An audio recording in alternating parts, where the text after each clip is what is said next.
সুখিয়া পোখরি থেকে বেরিয়ে আমরা এখন যাচ্ছি মিম টি গার্ডেনের উদ্দেশ্যে। আর পথে পড়ল পশুপতি ফটক। পশুপতি ফটক থেকে আমার মা বাবা নেপালের দিকে চলে যায়।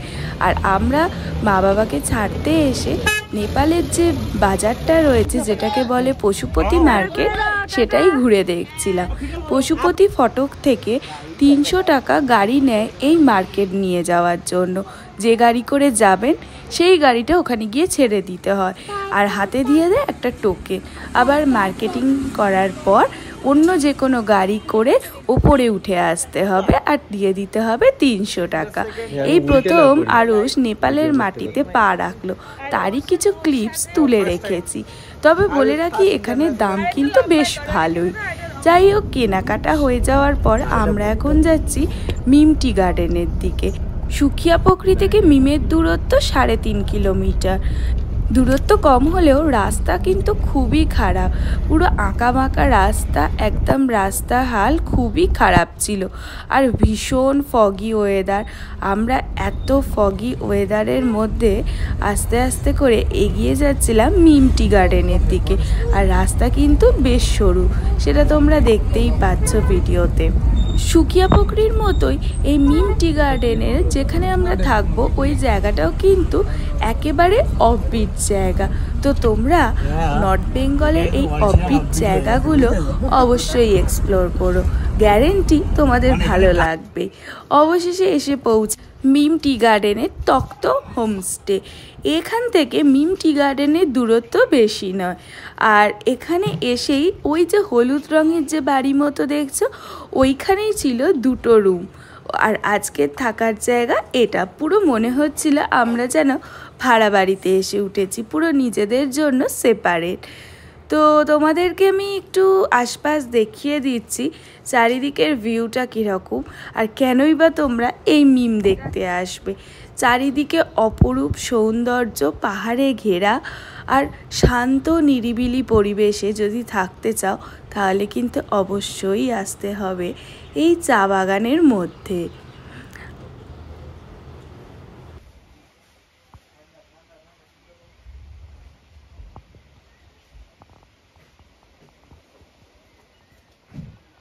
এবার তোমাদেরকে রুমগুলো দেখিয়ে দিই।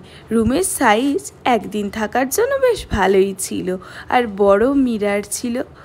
আর এদিকে ছিল 2টো শোয়ার জায়গা, এদিকে 2জন আর এদিকে 1জন, 3জন আরামসে শুতে পারো। আর বড় বড় জানলা দিয়ে পাহাড় ভালোই দেখতে পাওয়া যাচ্ছিল। পুরো ঘরটা ছিল উডেন, আর বাথরুমটাও বেশ পরিষ্কার ছিল।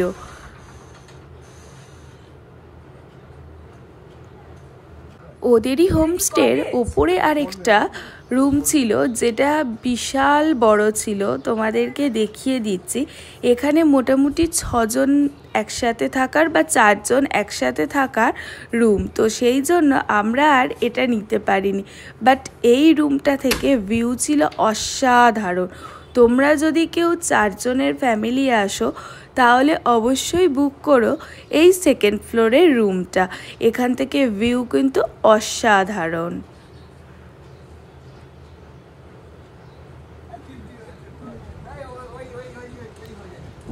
এরপরে আমরা ফ্রেশ হয়ে নিয়ে আমরা খাবার টেবিলে চলে যাই।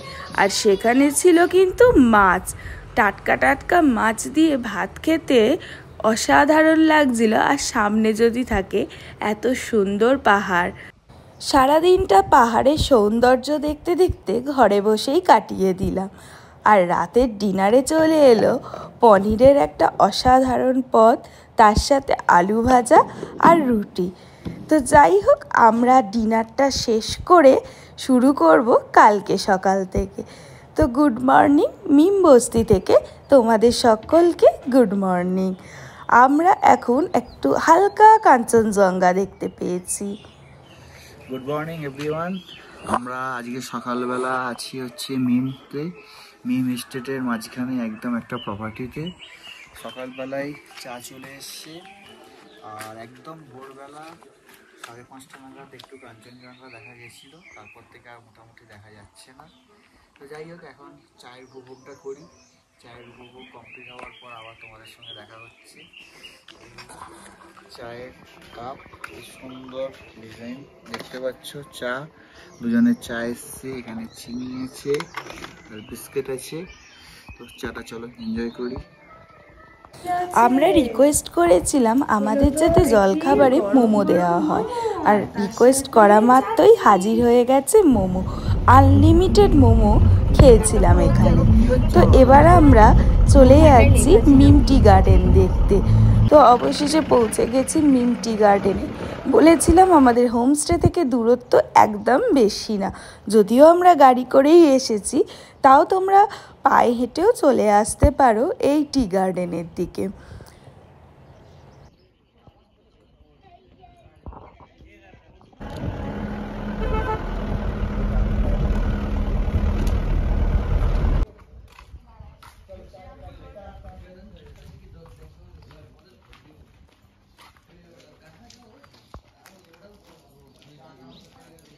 মিম টি গার্ডেন দেখা শেষ হয়ে যাওয়ার পর আমরা চলে যাচ্ছি আমাদের নেক্সট ডেস্টিনেশনের দিকে।